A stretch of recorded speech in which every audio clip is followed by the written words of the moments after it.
Share is working. All right, great.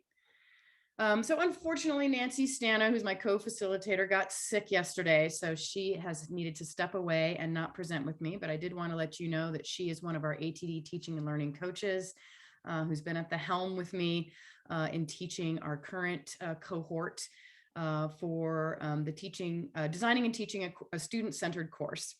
So she will not be with us today, but I am Susan Adams. I'm the Associate Director of Teaching and Learning and have worked on this course for about a year and a half now and been refining it and iterating on it to improve it over time. So I wanted to start with giving you a little presentation of how the course has run. And the course does include a whole module on equitable teaching practices and culturally responsive teaching, which sort of fit within the umbrella topic today of inclusive teaching. So I'm going to get to more details of those strategies to help inform your practice. But I think it'll be helpful to ground a little bit in what we've been doing with the class and hear from Nina about how that's worked well for her. So the next slide is going to show you our homepage. This kind of gives you a digital image of what the course is about. And we have 6 modules that run for 6 weeks. And what we do with this course is try our best to create a container for each educator, faculty member, and sometimes instructional designers and faculty development specialists join us as well, to really do the work or present to us elements of their course that they need help with. What challenges do you have? And we do that within the context of the backwards design planning framework. So we present we present a planning framework process for designing a course, but we only really present for about 20 minutes inside the course. And then we open it up and we have each educator bring forward their course level objectives, for example. And we help give feedback on those. Even when they're prescribed and you can't change them, it's a great exercise to say, are these measurable and specific? And how can I align these with each one of the modules within my course? So we really set the stage for being thought partners to each participant in the course and contextualize the content and the process that we're giving to be very personalized to each member. So for example, if we have 30 people in the class, we hire 3 facilitators. So there's 10 people ratio per facilitator. So that gives us that opportunity for personalized feedback. So you'll see here in the module structure that we have the backwards design planning framework is really the launch for the course in the first day. Then we move through to developing online activities and assessments. And I know the word online is in there, but we certainly offer, when there's face-to-face, it doesn't have to be fully online, but so much of what we're doing now is hybrid. So being able to explore some of those strategies and even new tools is helpful in that module. And then we talk about generating and structuring course content. And we have a blueprinting activity. So that allows you to really present to us, how would you present a module in your learning management system? And we talk about overview statements. We talk about guiding questions for each reading. We talk about focus statements for videos and other assets that are inside of that module to really help you build inside the learning management system a cohesive format so that students can move through the content effectively. They know, they can even see your teaching presence and how you're exemplifying and aligning. Why are they reading that article? What's the point of it? And how does it match to the learning outcomes? So again, you get that personalized feedback through a really great worksheet that I'm going to show you in a minute that's kind of in a shared document format, and I can make comments to you asynchronously. And then you can comment back to me asynchronously. So each student creates that shared document worksheet so that it's a living, breathing document for the whole 6 weeks that you build upon as you go. Again, I can't emphasize enough the personalized nature of the course so that you're not just sitting there kind of in a numbing space, consuming whatever I'm saying, but you're actually actively getting feedback from me as a facilitator. And then we have a long-standing breakout room where you get to work with your peers. Sometimes we do discipline specific, sometimes not. And then you get to actually ask your peers all kinds of ideas by being able to share your screen and show what it is that you're building and what your challenges might be. We also move into a whole employing equity-minded and culturally affirming teaching practices, which I'm actually going to give you a little mini lesson today that's going to go deeper into that. And that is wonderfully placed as the fourth module after you've already shared some of what you're building. You started to organize your content, you've gotten feedback, but now let's add that layer of culturally responsive teaching and how you might weave sort of a different way to articulate the content, and to also consider how to bring your students' prior knowledge to the course, and also give them a sense of belonging, right? So we'll kind of help you think through some of that by kind of going back to what you've already built and weave those things in. And then we talk about teaching presence, and then we do a nice course review using the Oscar rubric, and we also talk about quality matters. So you get a chance to actually do a little mini course review as well. And then there's an option to do a full course teaching guide, and we have a great template for if in fact you need this course to be passed on to somebody else after you or during, or perhaps there's multiple sections. We give you a strategy for how do you explain how you're teaching the course in a cohesive way that somebody can follow along with. And that beautifully comes at the end of the 6 weeks where you've already built things in an organized fashion, but then you're going to articulate it a little bit differently in what we call a teaching guide. And I know that sounds like a lot in 6 weeks, but the strategy is that we would just have you build one module, right? We might have you build one or two modules in your course map.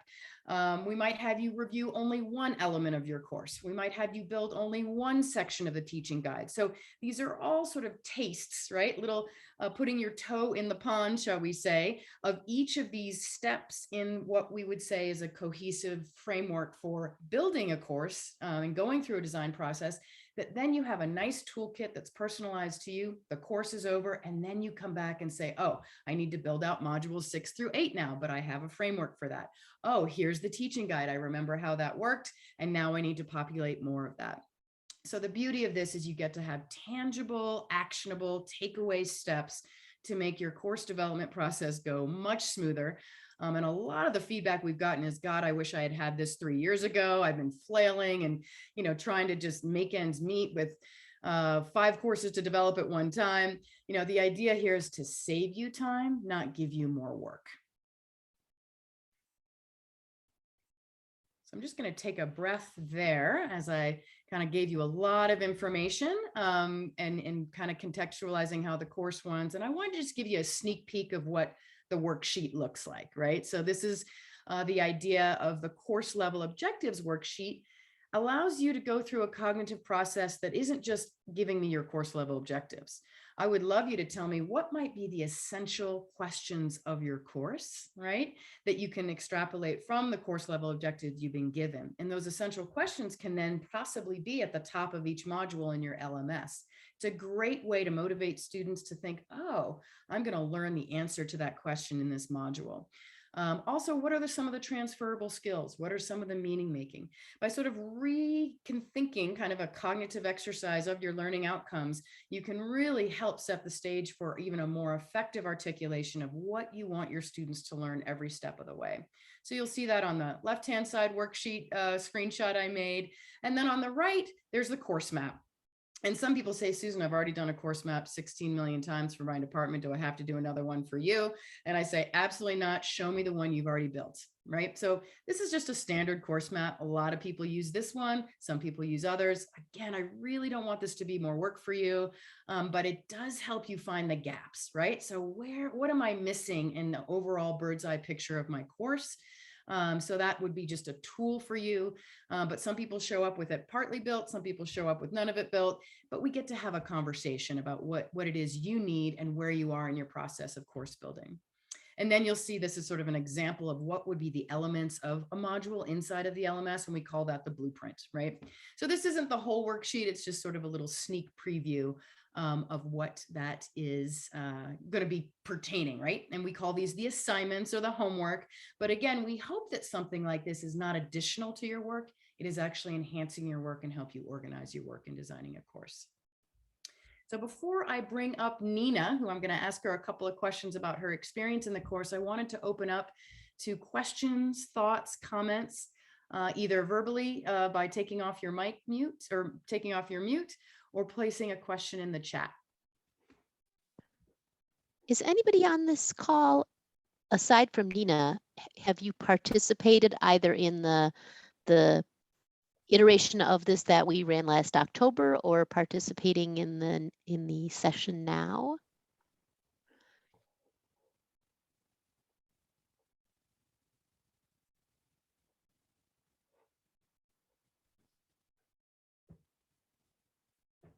All right, and did we want to talk about, before we go to Nina, talk about the upcoming cohort just briefly, Sure. Susan? Oh, the upcoming cohort. What do you want me to, I'm sorry, I'm not clear what you're wanting Oh, me to do we want to let people know that we have a cohort open now? We are focusing on math for that group, but there are seats available if you are interested.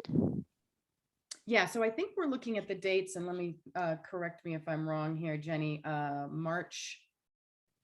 We would start on Wednesday, March 30th. So that would be 2:00 Eastern time for an hour and a half. So that would go from March 30th, that Wednesday, through to May 4th would be the last session. So 6 weeks. And I've just put the link to register in there. If you're listening to this and you think, oh, this sounds like something that I know that I need sooner rather than later, I wanted to let you know that opportunity is open for you.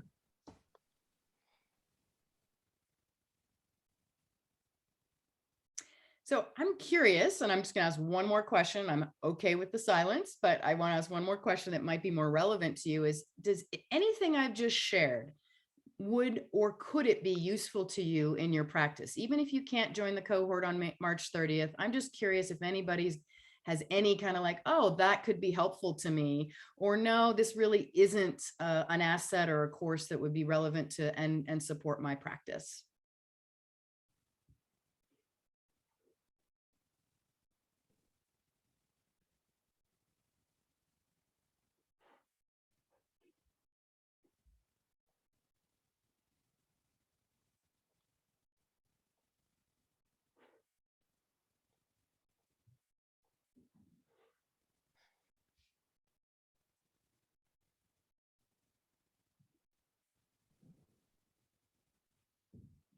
All right. Well, we've got a pretty silent group today and no videos on. So I'm feeling like a little bit in the vacuum and a little nervous that nobody's here, but I'm going to assume that you are and that you're listening and move on. Oh, there we go. Shannon at least is showing her video. Hi, Shannon. Did you have a question or a comment?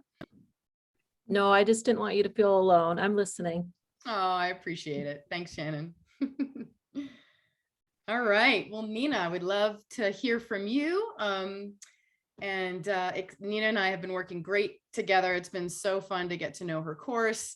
And I wanted her to give a little bit of insight into the course that she's been redesigning and to tell us, Nina, 1, 2, or even 3 things that you actually decided to change, right? Like a specific element of your course that you decided to change as a result of being in this course with us.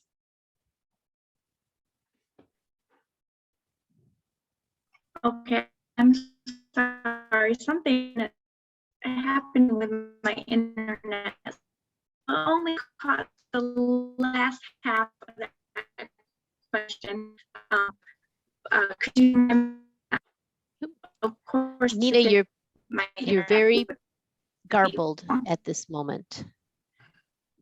You You might know want what, to turn Nina, off your video you have on. yeah, we might have you either, her video's off, might have you come out of the meeting and come back in. I'm just going to put that in the notes.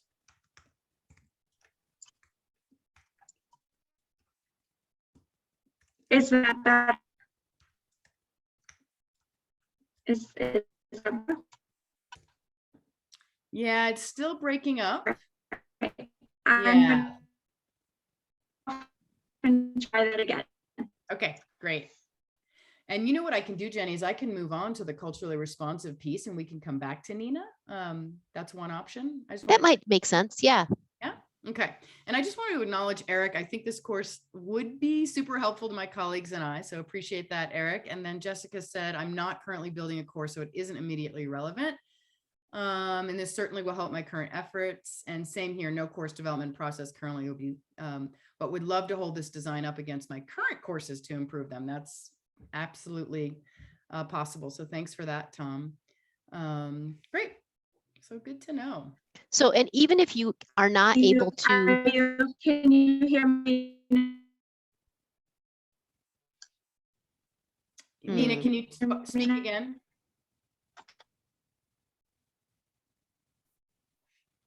Yeah, Nina, it's still sounding garbled and delayed. Am I still garbled? Is it better? Yeah, it's still garbled, Nina. Not quite sure if there needs to be an update on your Zoom or clearing of your cache on your browser. Sometimes that helps, or a reboot of your computer.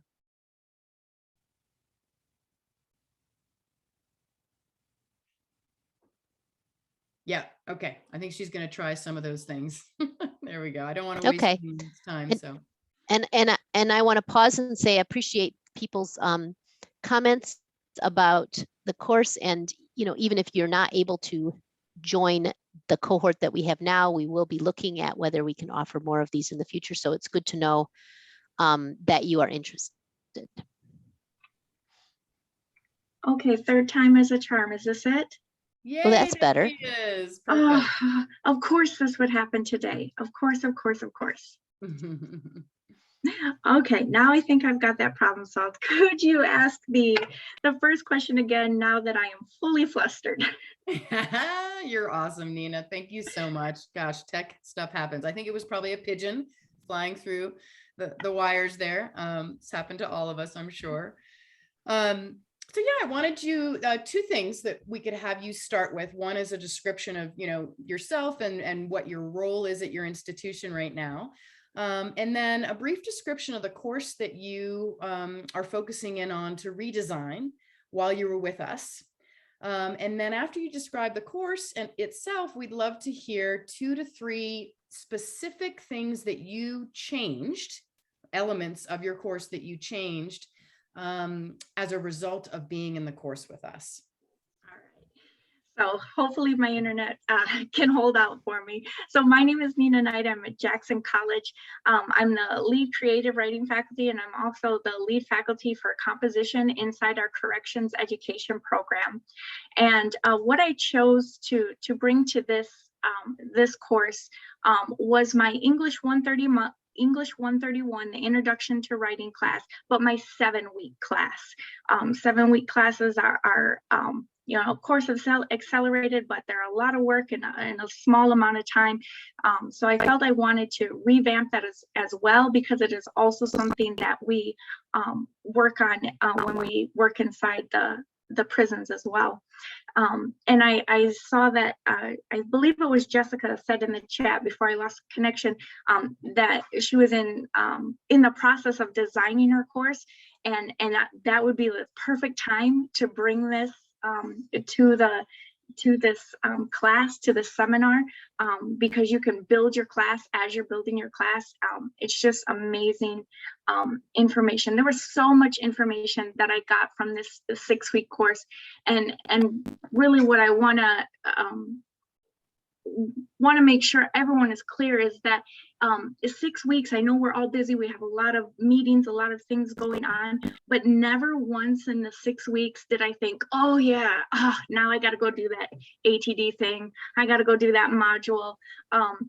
It was really engaging, and it wasn't over consuming. It did not eat a lot of my time. I had the information available. I have my course materials, and it's just inputting that into the assignments we're given and really thinking about it critically. The 3 things that I was able to implement right away, and like I said, there's so many more that I'm going to be revamping over the summer, but we were given the online equity rubric. And so I had some equity minded assignments that I thought, yeah, these are right on point, these are great. But when I looked at it under the lens of using that rubric, I saw that there were quick, easy changes that I could fix. So I didn't have to rework any major overhauls, but there was things of, okay, how is this creating a sense of connection, and what can I tweak to make this more engaging to students? Or asking myself, well, how is this equitable for technology? Things that I had never even thought to think about before going through the course. So I was able to make very quick and easy tweaks to make these better assignments for all of my students. Another one that really stuck out to me is when I actually sat down and mapped out my communication plan. Now, at first I thought, well, you know, no one else is teaching this but me, but you know, I'm gonna do this anyway.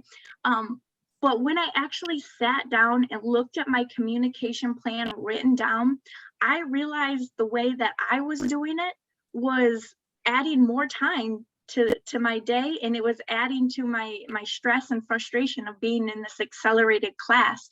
And when I actually filled out the communication plan, it saves me a lot of time. And now when I implement it in the beginning of the semesters, my students are going to be very clear about what to expect, and we're going to have these things in place. And it's a lot easier, and it takes off some of the weight from me as well. And another thing which was really great in the timing is our department was reworking one of our general education outcomes. And what I learned through this about using Finks and learning about this backwards design, I was able to take that back to the group, and it made that work so much easier. And it just puts it into a different framework of how to think about your class. I think sometimes when we're doing our learning outcomes, we get so consumed of this has to be right for HLC, this has to be right for HLC, and we get consumed with that, and then it gets lost on what actually we want our students to be doing and what we're trying to assess. So that has really helped me think about that, not only on the course level, but also at the department level as well. And I've been able to give my fellow colleagues a lot of great information, and it just made that process just feel so much smoother.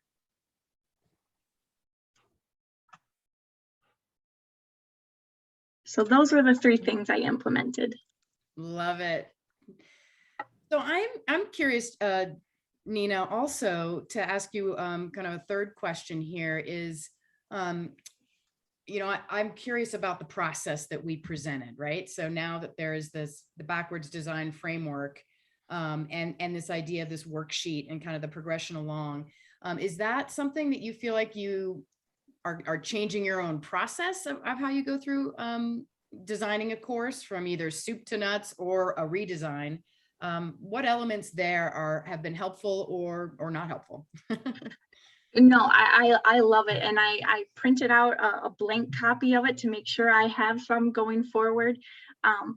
It's when we do the course map and starting right with those course learning objectives and working it down from that, it makes mapping out the assignments and mapping out the students' workload just so much easier, not only for myself, but I also think for my students as well, working through, and they can see how the course is mapped out. So that is something that I will be implementing in all of my classes and any new classes that I have to redesign. It just breaks it down into such manageable bites, instead of, oh, here, you've been given this course, it hasn't been taught in 10 years, you're going to have to redesign this, and we're going to run it in the fall, and there you go. And that's very overwhelming and very daunting, and we've probably all been in those situations. But using that map, it breaks it down so easy, and it's so much, it seems like a less daunting task, easier to manage. That's great. Thank you so much, Nina, for sharing that. I also wanted to address for everyone in the audience that, you know, one opportunity that Nina now has, and that anybody else would take the course, is to do this process, right, that's presented in the course as a group with your colleagues. And then even better than that is to bring an instructional designer on for the ride of the course that can then put this process at scale. So creating a more efficient design process for whole departments, If you happen to have a teaching and learning center, a lot of what I present is what a teaching and learning center instructional designer would do with you as a one-on-one consultation over time. So that's what I used to do for 20, 25 years at various community colleges and universities, was to meet with faculty one-on-one. And so I've refined my process and now created it as an actual class. So I just wanted to invite that as you're thinking strategically, like, is this relevant and meaningful to me? How could this work for me as an individual, but also open up that possibility of bringing teams of people to the course that can then work together to redesign a particular course within a department or in a particular process, right, that could be amplified to help groups of faculty become more effective.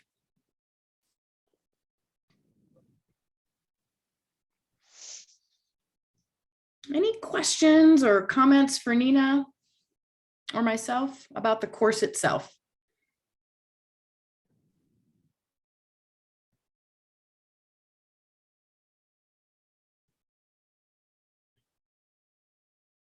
This is a quiet group.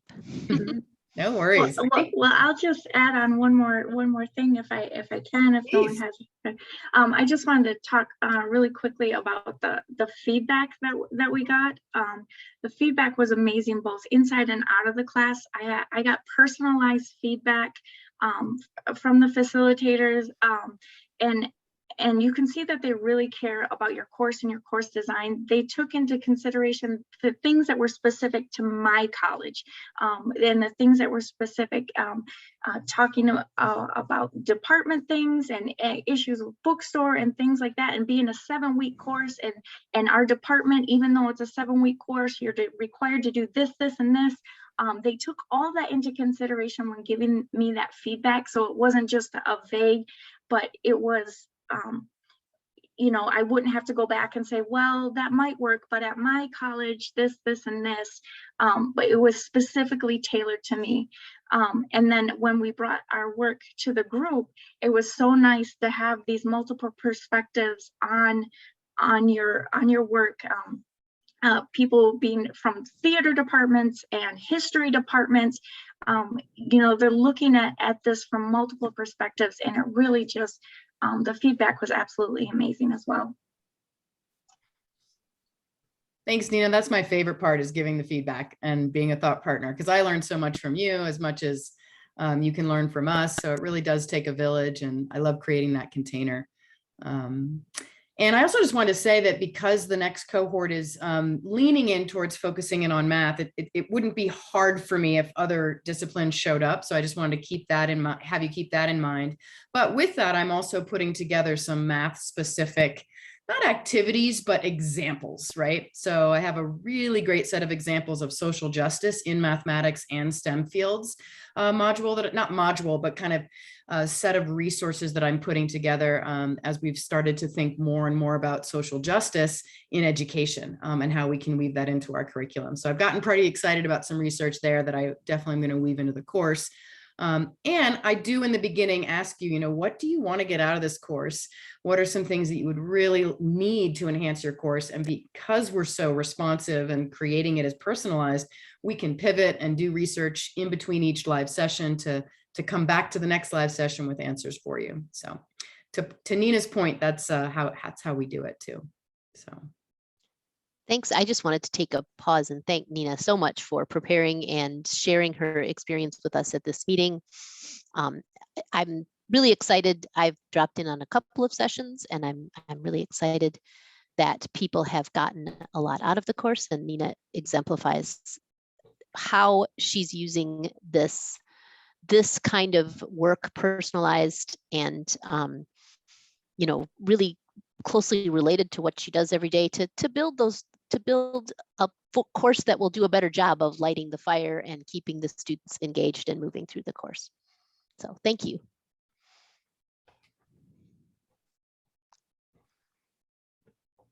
All right. So I think I have time, right, Jenny? Am I? Oh yeah, take the time you need. We're okay. Fine. Great.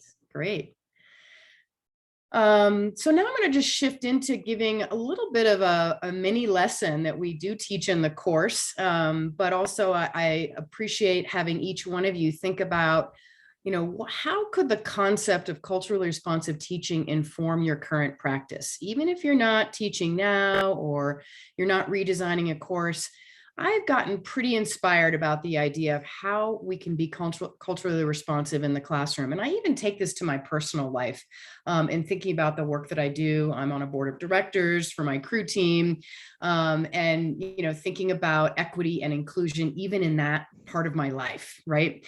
So this sort of pertains to a lot of different spaces. And I've been really excited about Zaretta Hammond's work, where she has written a book on culturally responsive teaching in the brain. And she's really done some scientific studies around the neurology of what happens to your brain when you feel a sense of belonging.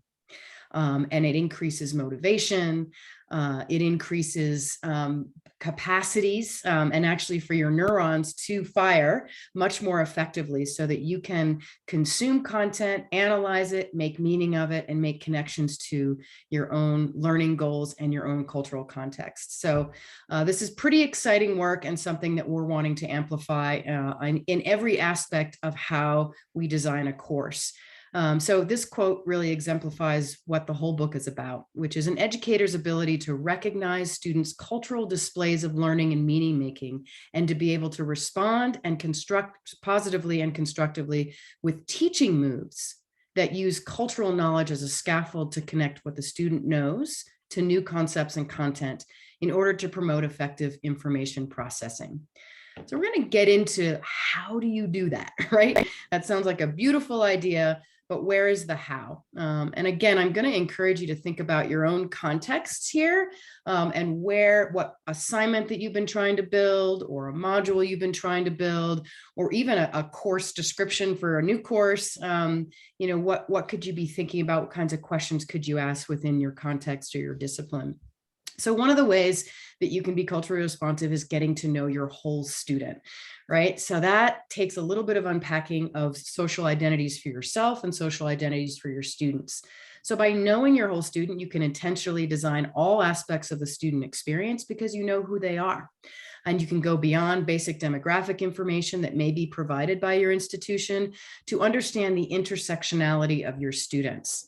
And let me make sure I'm covering this. Yeah, so students bring their full selves with them wherever they go on campus. So their academic work informs their personhood and vice versa. So when I think about intersectionality, it's important to think about and ask yourself the question, what social identities do I inhabit as an educator, right? So I'm a white woman. I don't have children. I'm an athlete. And I don't have a strong religious affiliation, but I do find myself spiritual, right? So I could talk through each one of these areas on this social identity wheel to begin to think to myself, is there bias coming from me as being a white woman who has no children? What comes up for me in how I interact with my students, how I interact with my colleagues, even the things that I think that they think of me, being vulnerable and also realistic and honest about who I am and what I can sort of begin to own that might help see me miss certain things, but also see certain things about any person's given identity. So students come with a multitude of racial, cultural, and social identities. And so culturally responsive teaching intentionally invites and makes room for those intersections of students' culture and their social identities. And the hope is, how can I help you cognitively think about the instructional process through the content you cover, the readings that you assign, the structure of your courses and assessments that could bring perhaps these social identities, these intersections of your students forward. So going even further than that, cultural displays. So how do we know what those intersections are without directly asking, right? We certainly can do that. And there's certainly ways to do that. But I also wanted to take it kind of a different level of there's different cultural displays that show up in different levels of the classroom. So at the surface level, could it be an example of including authors that share the same ethnic identities as your students? kind of at the shallow level, just beyond the surface level, faculty using nonverbal communication, thinking about that eye contact. And of course, Zoom makes that totally different, right? Like I'm having a very different experience with none of you with your video on, but I also respect that you've got lives and you've made an intentional choice not to show your video today. And that's important to let our students do that as well. I can't assume what's happening in your life right now, and nor can I assume that of my students, right? What does personal space mean in a learning environment? What does personal space mean in this Zoom environment, right? And so how can we match that to what students' home culture would be, and respect what their needs might be? Some students might be in their car, and what does that mean? And is that a problem for them showing up to the course? And then the deepest levels of cultural displays in the classroom would be when the learning activities are infused with cultural practices that align and reflect the cultural values and beliefs. So for example, is this going to be a lot of individual work? Or is there a sense of connecting to the collectivism that might be true for some cultures other than the white sort of dominant culture?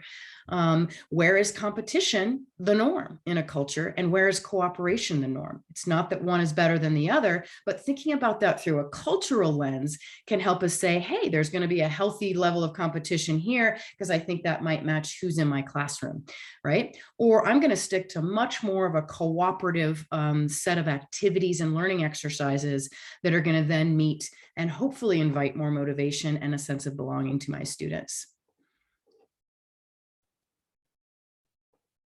All right. I was just looking at the chat there, appreciating that comment. More and more, I'm getting used to cameras off too, and respecting that. So another element of culturally responsive teaching is teaching from an asset-based perspective. We often find that, oh, the students are lazy, or, they never show up, or I tried to communicate with them and they don't respond.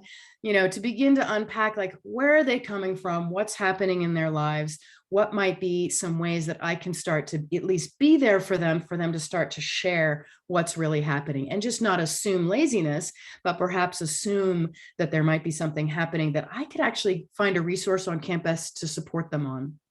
So one way to think about that is they can see themselves, not just in the curriculum, but they can see that their attitudes, their beliefs, even their food choices are welcomed, right? And that we get to be transparent about the fact that maybe this particular topic has been presented in a very white dominant way, right? And oh, could there be other perspectives? James Gray is a great math teacher at Aurora Community College and in Colorado, and he has put together a syllabus where he brings Black mathematicians' pictures into the syllabus and has a quote from them, because he noticed that it was very white dominant in terms of what he was speaking to around the math discipline for his calculus course. And students loved it and felt like, wow, I never thought of that, right? Or I never began to sort of unpack the fact that this has been a very white dominant field, or at least the way it's been presented to me. And let's question that together as a class. And it's not that it's wrong or right, it's just that it's something that gets to be known that is true, and it's safe to talk about that. So creating instructional opportunities that that value your students' culture by using it as a resource. And then an asset-based model enables instructors to acknowledge, respect, and integrate the knowledge that students possess and have developed since birth, right? So that's kind of some of the tenets that Zaretta Hammond brings forward as well. So again, in a little bit of summary here, it builds culturally responsive teaching, builds on students' prior knowledge. It understands that there is more than one way of knowing. It encourages students to embrace their culture to fuel their learning, and it highlights student strengths and empowers them. And some people might want a little bit of evidence-based, right? Is this really true? Is this really impactful? On the surface level, I would say if I have a sense of belonging, I'm going to be more motivated, but is that really true? So culturally responsive teaching weaves beautifully and is already naturally kind of baked into constructivist teaching, which has been researched and proven to have an impact on student success. And that is differentiated instruction. So offering students multiple ways to demonstrate their learning, inquiry-based learning, right? So bringing about a whole framework of presenting content with questions, right? To ask the questions to be able to unpack. And then service learning, right? So connecting to the community, maybe of the campus or the student's own community, maybe the convenience store down the street. How many parks are in my neighborhood? What might be happening on the actual sidewalk right outside my window? Really, again, going into some service learning pieces that might actually impact the community and what might be some of the social ills happening in that community that then could be improved with a project that a student or a course is going to be offering. And then that gets also into project-based learning, which is a whole nother wonderful opportunity to say, oh, the whole class is going to be revolved around one project and students are going to complete different elements of it. And those different elements are going to align with the course level outcomes. Again, those types of strategies have been evidence-based, but they take a village. I don't expect you to just be able to do a project-based learning course, but I want you to remind you that there are people like myself, there are people on your campus that can be thought partners and resources, from the librarian to an instructional designer available on your campus, to really help you think through, if you are inspired at all by what I'm saying today, that some of these possibilities or these evidence-based teaching strategies could really come into fruition for you. So now I'm going to get into a little bit more of the how. I've kind of given you the theoretical construct of culturally based teaching, and now I want to start to give you some examples and some resources. The first is a pre-course survey. So I'm really talking about how do I get to know my students?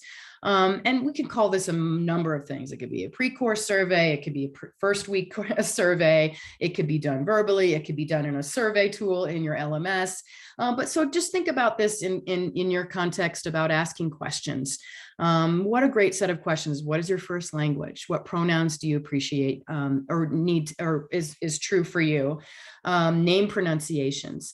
And then what knowledge do you already know about this subject matter, right? So then again, tracking all of that can really help to have students feel like, oh, I'm able to be here, right?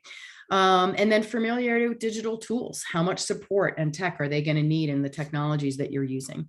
What is their access to the internet? Are they home deficient? Are they struggling with home life at this point in terms of getting internet connection?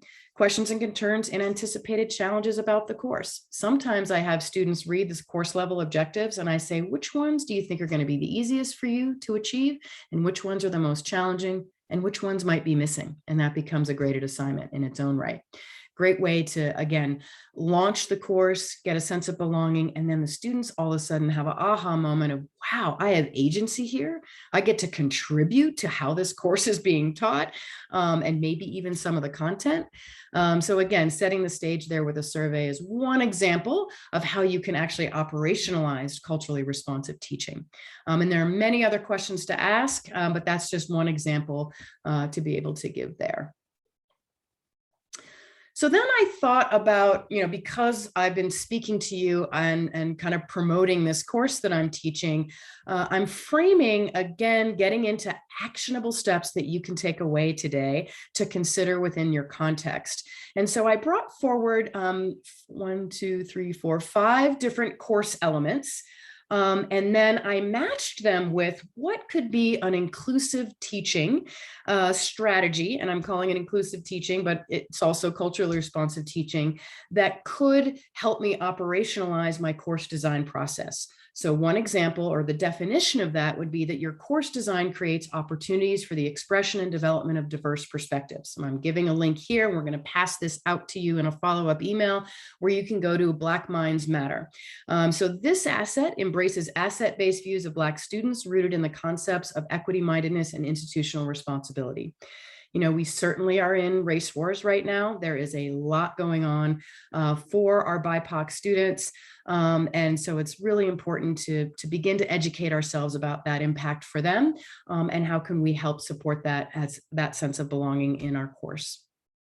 Another element of your course, of course, is your materials, right? So to be inclusive is to have course materials include topics that are relatable to the students and their communities. And there's a great TED Talk with a wealth of resources to include critical voices and how to be able to put that into your class. 100 people, a world portrait, videos and lesson plans about global issues. We have one for psychology, Smithsonian Learning Lab. But again, when you think about this, their librarian or your instructional designer probably has lots of assets such as this to think about how to diversify course materials in any discipline. The next one is your practice itself, right? So who are you as a teacher? And kind of unpack that potential of you thinking through what your social identities are, what your intersections are. And so in this definition here, the instructor tailors class topics to include culturally referenced prior knowledge and student interests. So myth and measurement, African Americans and statistics. This is a course syllabus which focuses on how statistics can be used to illuminate injustices and offer clear information upon which we can act to become anti-racist agents in our communities. Powerful resource there. And I've seen mathematicians at math courses, even calculus, teach about mass incarceration by connecting to a campus-wide book about mass incarceration on campus. So students were required to read that already as a campus-wide activity, but then they took actual real statistics of incarcerated BIPOC people. And then they were able to actually do a whole sense of derivatives. I'm not a mathematician, so I don't have all the math concepts, but the students absolutely loved it. They did not want to move on from that module because it was so relevant and meaningful to what was happening on the campus and what was happening on the world, right? So again, it's not about changing the rigor of the course or watering anything down or even necessarily changing the course, but it's just simply reframing how we're going to actually teach the same concepts you've been teaching your whole career.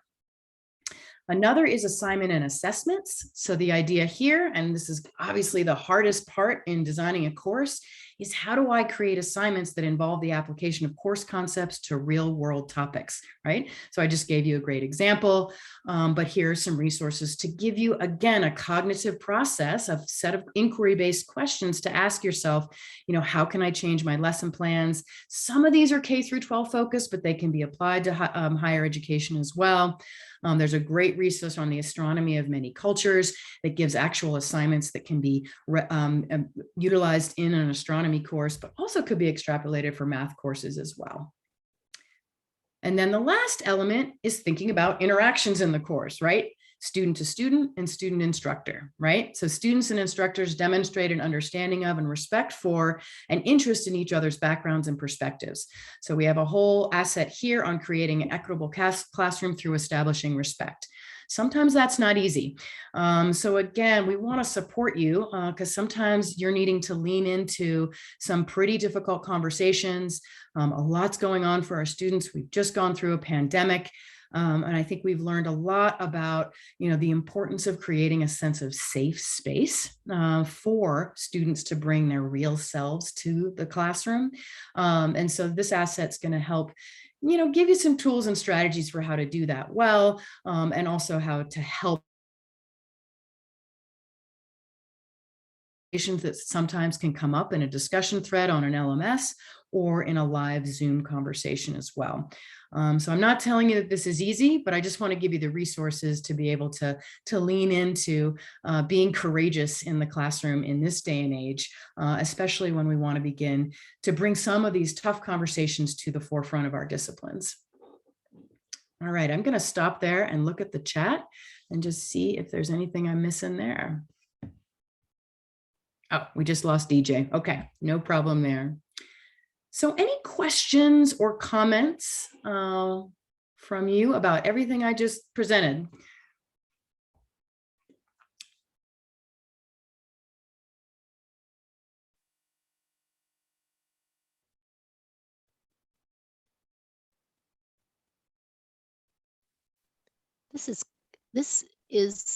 I am impressed that this is simple but complex. So yes, I mean, you present these ideas and I feel like, oh yes, actually definitely should be doing this. But then, it can be when you start to dig into it and think about it, can quickly become overwhelming in terms of how do you find what's appropriate? How do you make sure that you're remaining sensitive?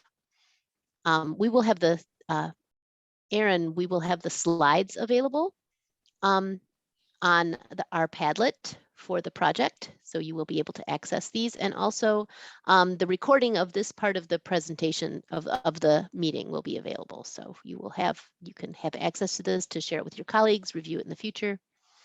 Great. So one opportunity we did want to offer you today is to go into breakout rooms, but I wanted to check with Jenny on time because we could do this as a larger group, but I also get the sense that a smaller group might work best. But I wanted to check on timing and also share with you a set of prompts that could help bring out your thinking about how do I do this in my context and get feedback from your peers today on that. So I'm looking through the list of people that are here, and we do have, for example, quite a few colleagues in English, but then we've got a mix of others. And I'm wondering if maybe the English people would like to go into their own breakout room, and maybe we'll break out into just 2 groups. So we would have English and everybody else. That would make a group of maybe 10, or I can make an extra other room, and we can break up into 5 groups of 5. Let's see what happens. I'll open the rooms and see what happens. And maybe, if you are in a room, okay, so I have created 5 breakout rooms, 1 for each of our disciplines. But if you find yourself in a room with no one else, just move yourself to the other room, and then so we'll end up with 2 groups. How does that sound? And I will drop these questions into the chat of each room. Or yeah, actually I can drop them into the chat right now, and then they should be available on the chat when you change rooms. And you'll notice that the first 2 questions kind of get at more of a general space of what culturally responsive practices do you currently utilize to build authentic relationships with your students. So really, gathering from your group and your breakout, what it is that you're actually already doing that aligns with exactly what I've been presenting today. And then what follows suit in that kind of a question is, what does community look like in your classroom? Let's say you have 150 students. How do you create community? And if that's a struggle for you, let's see if your colleagues can find some answers and help you out there. The second 2 questions are getting a little more specific to your course and what elements of your course are culturally responsive. So it might not feel like your whole course is, but you could say, this assignment is, or the way that I do announcements is, or the way I get to know my students is an element of the course that's culturally responsive. So if that already exists for you, let's hear about that, right? And then the last question is, wow, I've heard a lot today from Susan. I'm hearing from my colleagues, and now I have some elements that I actually want to redesign to be culturally responsive. And here I'm going to declare what action steps I'm going to take to that and what resources I might be to do that. So I've really thought through these questions to help garner and match wherever you are in your particular course design process, or even just your practice, even if you're supporting faculty or at the administrative level. So I hope that helps as you go into your breakout rooms. I'll pop into a few of them as I can, but I wanted to give you a little bit of emphasis on how to facilitate your own conversations in your breakout rooms. Yeah, and on that note, we'll do our typical thing that we do at these meetings, which is we will not reassemble in this room at 2:30, but we will go ahead and have you go, dismiss from your breakout room at the time that the meeting ends. And then, if you could prevail on someone in your group to send me a brief email kind of debriefing the comments and conversation. I'm hoping that particularly if you do end up in a group with some of your discipline colleagues, that you'll talk a little bit about what you have heard from Susan today in the context of those foundational courses that you have been talking about, strengthening the transfer pathway using those courses. So I'm gonna, without further ado, I will go ahead and open the rooms and see what happens. So you should see an invitation to choose a breakout room.